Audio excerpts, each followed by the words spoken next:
여러분 반갑습니다. 흑불공동체 성격공부 오늘은 36번째 시간이고요. 지난주에 이어서 창세기 37장 내용을 공부하게 됩니다. 30장 내용은 우리가 지난주에 처음으로 이제 요셉이라는 인물에 대해서 우리가 이야기를 했고요. 자, 요셉의 첫 번째, 두 번째 꿈을 우리가 지난주에 보았고, 그것을 토대로 해서 지금 우리는 요셉이라는 인물에 대해서 어느 정도는 알고 있습니다. 자, 요셉의 정말 극적인 어떤 그의 삶의 전환기가 바로 37장 12절부터 30절 사이에서 등장하게 되는데요.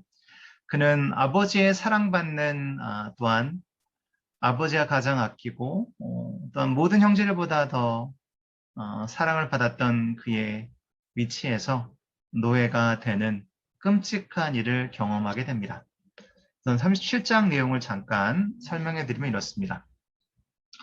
37장에 형제들이 일하고 있는 곳을 다녀오라고 하는 아버지의 명령을 요셉은 아버지 알겠습니다. 제가 가겠습니다. 네, 아버지의 사랑받는 아들의 전형적인 모습이죠. 네. 이미 이전에 이제 꿈 이야기를 통해서 형제들의 시기와 질투를 이미 받고 있었던 터였습니다. 그래서 형제들은 자기들을 찾아온 이 요셉을 바라보면서 이렇게 조롱하듯이 얘기하죠. 저기 꿈꾸는 자가 오고 있다. 아쉬운 부분은 뭐였냐면 아무리 아버지가 옷을 입혀준다 하더라도 형들은 어려운 환경에서 지금 일을 하고 있는데 요셉은 마치 소풍 가듯이 화려한 겉옷을 입고 형제들을 찾아가게 됩니다. 결국 그것으로 인하여 형제들은 질투와 시기가 극에 달하게 되고 결국은 요셉을 죽이려고 하는 그런 계획을 짜게 됩니다. 다행히도 루벤의 중재로 요셉은 살인을 당할 뻔한 위기를 모면하게 되고요. 하지만 여전히 그는 구덩이에 네, 지금 빠져 있습니다. 어둡고 캄캄한 구덩이에 빠져 있고 그의 운명이 어떻게 될지 전혀 알 수 없는 그러한 상황에 그는 직면하게 됩니다. 그러던 중 유다의 제안으로 은하 20개에 그는 노예 신분으로 전락하고 팔려가게 됩니다. 그 이후에 아버지 야곱을 형제들은 그 염소의 피를 요셉이 입고 왔던 화려한 겉옷에 묻히고 그 옷을 찢어서 들 짐승에 의해서 요셉이 죽었다라고 거짓말로 아버지에게 이야기하는 장면이 오늘 37장 12절부터 30절 말씀에 나오게 됩니다. 자, 형제를 만나러 간 요셉이고요. 야곱이 요셉에게 얘기하죠. 내 형들이 세겜에서 양을 치고 있으니까 세겜에 가서 형들 좀 보고 와 라고 얘기했죠. 그 형들이 잘하고 있는지 또한 양떼들은 건강한지를 보고 오라면서 헤브론 골짜기로 그를 보내게 됩니다. 요셉이 그래서 그곳에서 세겜에 도착하였더니 형들이 보이지 않는 거예요. 그래서 방황하고 있었을 때 그림 보시면 가장 큰 그림 요건데요. 네. 이 낯선 사람이 그 요셉에게 길을 가르쳐 줍니다. 많은 성경학자들은 이 낯선 사람이 바로 하나님의 천사가 아니냐라고 이야기를 하고요. 그래서 형제들이 있는 도단으로 가서 요셉은 형제들과 만나게 됩니다. 하지만 그 만남은 매우 불행한 결과를 가져오게 되죠. 자, 여기 그림 보이시면 여기 나와 있는 것처럼요. 지금 헤브론에서 지금 여기 세겜까지 왔고요. 그래서 도단으로 갔다라는 얘기를 듣고 이동하게 됩니다. 여기서 이제 노예로 팔리게 돼서 이집트까지, 애굽까지 오게 되는 그러한 요셉의 여정이 여기 나와 있습니다. 자, 그렇다면 요셉은 어떠한 심정이었을까요? 형제들이 자기를 붙잡아서 이렇게 어둡고 캄캄하고 또 길을 알 수 없는 그러한 구덩이에 자기를 던졌을 때 그는 어떤 느낌을 가졌을까요? 사랑하는 성도 여러분, 누구나 다 삶의 구덩이는 있어 보입니다. 여기서 구덩이는 우리가 흔히 인생의 덫 아니면 인생의 어떤 시련을 의미하지요. 요셉은 모든 것이 다 아름답고 모든 것이 편하고 모든 것이 안락한 그의 삶에서 지금 한순간 정말 나락으로 떨어지는 모습을 경험하게 됩니다. 우리 또한 이러한 경우를 만날 때가 있죠. 다시 얘기하면 우리는 우리의 계획을 가지고 있고 우리 인생을 이러저런 모양으로 계획합니다. 하지만 때로는 우리가 하나님과의 온전한 그러한 관계 없이 또한 하나님과 온전한 관계를 갖고 있다 할지라도 하나님의 그 신비와 우리가 알지 못한 어떠한 그분만의 계획을 통하여 우리가 불시험을 당하기도 하고 정말 어려운 상황에 직면하게 됩니다. 우리는 그 구덩이에 그대로 남아있을 것인지 거기서 자기 연민이나 자기 비탄이나 자기 기만이나 이런 것에 빠져들 것인지 아니면 그러한 어려운 상황 가운데서도 하나님을 신뢰하고 의지하는 마음을 갖게 될 것인지를 우리는 우리의 인생의 구덩이에서 잘 살펴봐야 됩니다. 요셉의 삶은 여러분이 아시는 것처럼 그 구덩이에서 궁전으로 모든 사람이 부러워할 만한 세상의 가장 강대국이었던 애굽의 가장 화려하고 찬란한 궁정으로 그의 삶이 옮겨지는 것을 보게 됩니다. 다시 얘기하면 우리가 우리의 삶에 대해서 하나님에 대한 전적인 신뢰가 있게 될 때에 우리의 삶은 지금의 현실과 상관없이 우리는 하나님의 나라, 하나님의 궁전에 사는 사람들입니다. 다윗의 고백처럼 내가 세상에서 천일보다 하나님 나라에 하나님 그 궁전에 문지기로 있는 것이 더 나는 행복하다라고 고백하는 그 이야기는 우리는 그 문지기에서 만족하는 것이 아니라 그 문을 열고 들어가서 하나님 나라에 있는 모든 궁전의 화려함과 위대함과 놀라움을 경험할 수 있는 자리라는 거죠. 자, 하나님께서는 여전히 우리에게 어떠한 어려움과 시련과 고통이 있을지라도 그분이 우리에 대한 계획이 있으시다고 한다면 마치 요셉처럼 우리는 남들이 부러워할 만한 성공적인 삶을 살 수 있습니다. 여기서 성공이라는 것은 우리가 눈에 보이는 어떤 그런 물질적이라든가 아니면 명예의 그런 뜻이 아니고요. 하나님과의 더욱더 긴밀한 삶을 이야기하는 겁니다. 결국 그는 우리에게 우리가 구덩이에 빠질 때 이것이 끝이 아니라는 것을 분명히 우리에게 보여주고 있습니다. 하나님의 계획하심을 신뢰하시길 바랍니다. 노예로 팔린 요셉은 어떠한 심정이었을까요? 얄밉게도 그의 형제들은 그를 구덩이에서 꺼내주는 것이 아니라 그들의 어떠한 경제적인 이익을 취득하는 그러한 물건으로 취급해버립니다. 그래서 그를 팔아버리게 되죠. 하지만 여기서 중요한 것은 오늘 여러분이 배우시는 이 성경 공부의 가장 핵심 주제인데 바로 하나님은 모든 것을 주관하신다. 그리고 가장 성경에 제가 여러 번 설교 때 말씀드렸던 건데요. 성경에 나오는 가장 강력한 두 마디. 그러나 하나님은. 그 두 문장이 나오면요. 그 뒤는 볼 곳이 없다라는 거죠. 모든 어려움과 역경 가운데 놓이는 요셉이지만 그러나 하나님은 어떻게 하셨는지 여러분이 잘 아시는 내용이잖아요. 우리가 모든 것이 다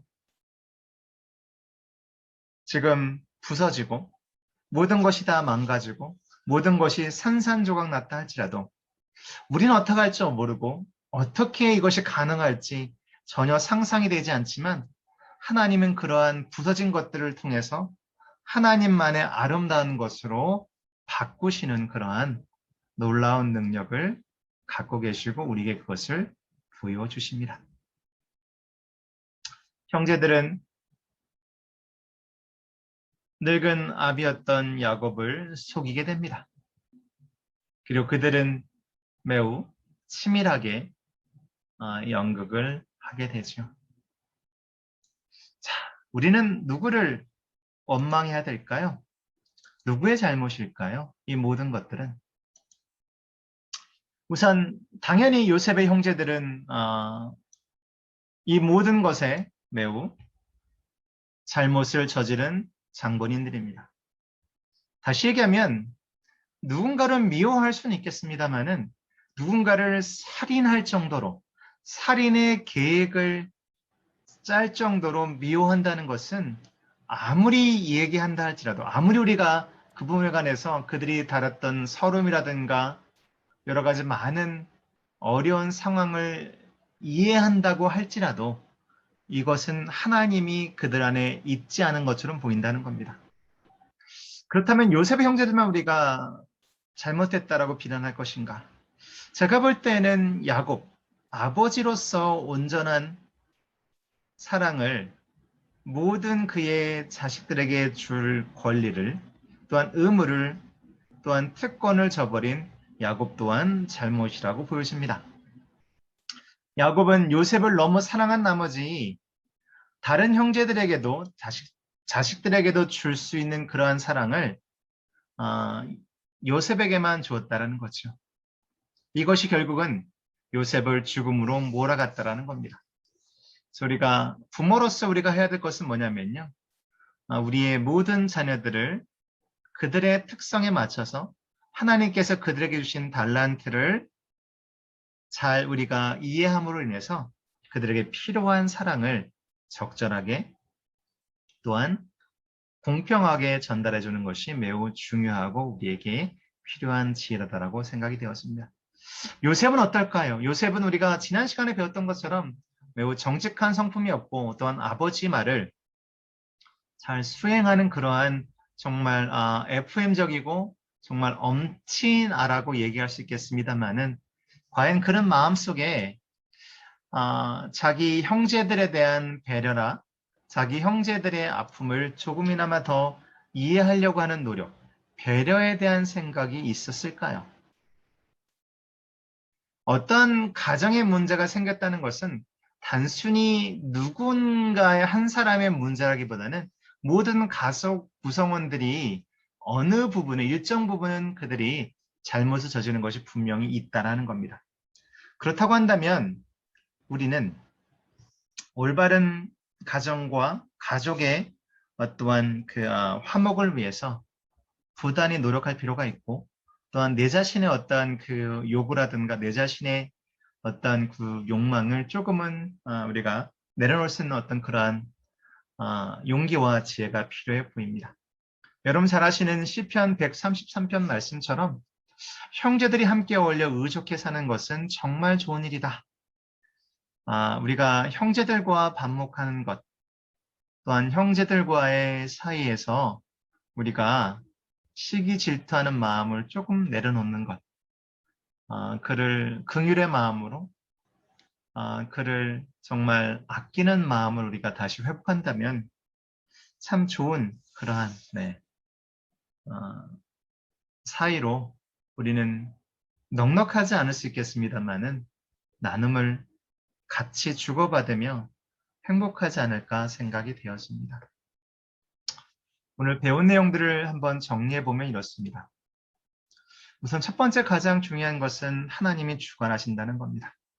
어떠한 상황일지라도 그것이 여러분 생각할 수 있는 가장 극한 상황일지라도 하나님은 여전히 우리의 삶의 주관자가 되십니다.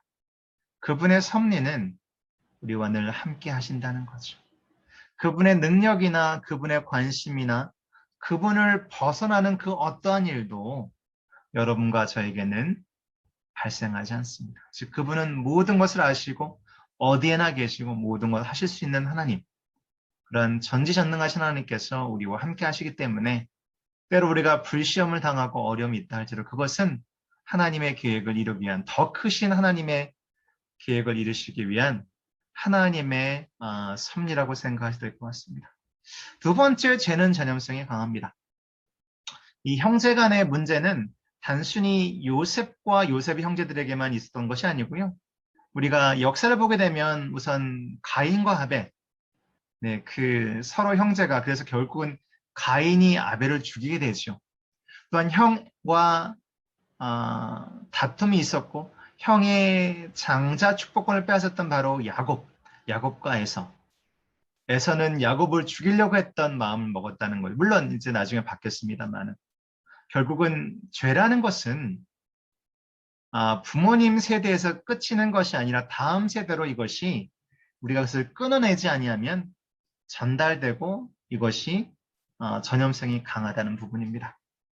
여러분이 혹시라도 형제와 반목하거나 그러한 모습을 보고 자란 여러분의 자녀들은 분명히 또한 그들의 형제들과 또한 다른 사람들과 반목할 수 있는 가능성이 매우 높다는 겁니다. 세 번째 우리가 인정할 것은 뭐냐면 누구에게나 삶의 구덩이는 존재한다는 겁니다. 거기에 우리는 머물러 있을 사람들이 아니라는 것. 거기에서 벗어나 하나님이 우리에게 예비하신 곳이 있는 곳까지 가기 위해서는 끊임없이 그분을 신뢰하고 그분과 동행해야 할 것입니다. 오늘 이러한 내용들을 여러분들이 다시 한번 마음속에 새기시면서 다시 성경 말씀을 읽으시면 도움이 되겠습니다. 자, 성경을 읽으실 때는 3번 읽으셔야 되는데요. 첫 번째는 그냥 쭉 읽으시는 거고요. 두 번째는 거기에 나와 있는 한 절 한 절씩 따로따로 구분해서 읽는 거고요. 세 번째는 거기에 나와 있는 주제어를 중심으로 해서 읽으시면 도움이 됩니다. 우리가 성경 공부할 때 처음엔 읽고 그냥 오시면 되고요. 그 다음에 성경 공부를 들으시고 난 다음에는 다시 한번 천천히 읽으시면서 말씀을 묵상하시는 것. 이게 사실은 30분도 안 돼요. 다 하시는데. 일주일에 30분 하나님께 말씀을 통해서 하나님을 만나는 걸 못한다는 것은 안 되겠죠. 여러분들 승리하시길 바랍니다. 다음 주에는 우리가 38장 이제 본격적으로 노예의 삶을 사는 요셉을 통해서 우리가 하나님께서 여전히 그러나 하나님으로의 모습으로 그에게 여전히 그분의 섭리와 사랑을 베푸시는 것을 발견하게 됩니다. 우리 다음 주에 뵙겠습니다. 감사합니다. 수고하셨습니다.